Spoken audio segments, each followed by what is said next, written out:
ബംഗ്ലാദേശിലെ മുൻ പ്രധാനമന്ത്രിയായിട്ടുള്ള ഷെയ്ഖ് ഹസീനയുടെ ഭവനം ഇടിച്ചു നിരത്തിയതുമായി ബന്ധപ്പെട്ട് കടുത്ത പ്രതിഷേധമാണ് ഇന്ത്യ ബംഗ്ലാദേശിനെ അറിയിച്ചത്.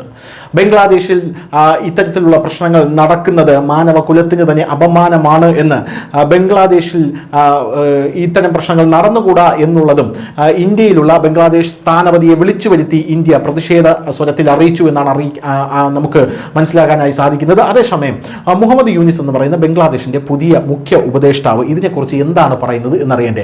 അതായത് ഇത് അണികളുടെ സാധാരണ രോഷം മാത്രമാണ് എന്ന് പറഞ്ഞ് ഈ പ്രശ്നത്തെ സാധൂകരിക്കാനാണ് അദ്ദേഹം ശ്രമിക്കുന്നത്. അണികളുടെ വെറും നോർമലായിട്ടുള്ള പ്രതിഷേധം മാത്രമാണ്, അവരുടെ പ്രവർത്തകരുടെ ദേഷ്യം നമ്മൾ മനസ്സിലാക്കണം എന്നാണ് അദ്ദേഹം പറയുന്നത്. പോരാത്തതിന് ഈ ഭീകരമായ നശീകരണത്തിന് പിന്നാലെ ആക്ടിവിസ്റ്റുകളുടെ രോഷം മനസ്സിലാക്കാവുന്നതേ ഉള്ളൂ. ഷെയ്ഖ് ഹസീനയുടെ നേതൃത്വത്തിലുള്ള അവാമി ലീഗിന്റെ ഫാസിസ്റ്റ് ഭരണകൂടത്തിന് കീഴിൽ അവരും അവരുടെ ബന്ധുക്കളും സുഹൃത്തുക്കളും വർഷങ്ങളോളം സ്വേച്ഛാധിപത്യത്തിലൂടെയാണല്ലോ ജീവിച്ചത് എന്നാണ് ഇപ്പോൾ മുഖ്യ ഉപദേഷ്ടാവായിട്ടുള്ള യൂനസ് പറയുന്നത്. എന്തു തന്നെയായിരുന്നാലും ഇദ്ദേഹത്തിനാണ് നോബൽ സമ്മാനമൊക്കെ കിട്ടിയത് എന്ന് നമ്മൾ ഒന്ന് മനസ്സിൽ വച്ചിരിക്കുക.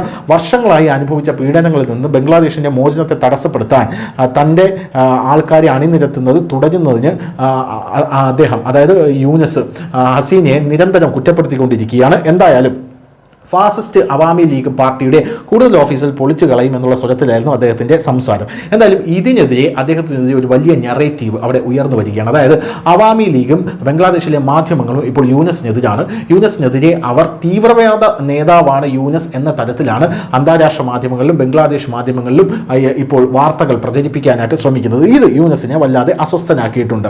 ഷെയ്ഖ് ഹസീനയുടെ പാർട്ടിയെ നിരോധിച്ചു എന്നാണ് യൂനസ് പറയുന്നത്. എന്തായാലും ഇയാളെ തീവ്രവാദി നേതാവായി ചിത്രീകരിക്കുന്നതിനായി അവാമി ലീഗ് നടത്തുന്ന ഒരു ആസൂത്രണം അവിടെ നടക്കുകയാണ് എന്നാണ് യൂനസ് തന്നെ പറയുന്നത്.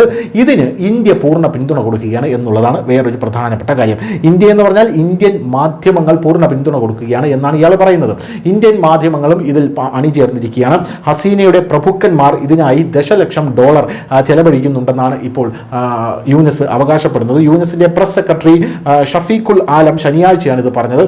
ഇത് നന്നായി ആസൂത്രണം ചെയ്ത ഒരു പ്രചാരണമാണ്. കാരണം ഇത്രയും ഗംഭീരമായിട്ട് പോകുന്ന, ഇത്രയും നല്ല സെറ്റപ്പിൽ പോകുന്ന ഒരു രാജ്യത്തിനെ ഇങ്ങനെ തകർക്കാനായി, ഈ രാജ്യത്തിൻ്റെ ഏറ്റവും നല്ല ഭരണാധികാരിയായിട്ടുള്ള മുഹമ്മദ് യൂനിസിനെ കരിവാരി തേക്കാനായി മാത്രം നടത്തുന്നൊരു നീക്കമാണിത്. ഇതിൽ ഇന്ത്യൻ മാധ്യമങ്ങളും പങ്കാളിയാണെന്നാണ് പറയുന്നത്. അതായത് അവാമി ലീഗിൻ്റെ ഇത്തരത്തിലുള്ള പ്രചാരണങ്ങൾ ഇന്ത്യൻ മാധ്യമങ്ങൾ ഏറ്റെടുത്ത് ജനങ്ങളിലേക്ക് എത്തിക്കുന്നു. സ്വാഭാവികമായിട്ടും ഇന്ത്യൻ മാധ്യമങ്ങൾ ഏറ്റെടുത്ത് കഴിഞ്ഞാൽ ലോകം മുഴുവൻ എത്തുമെന്നാണ് അവർ പറയുന്നത്.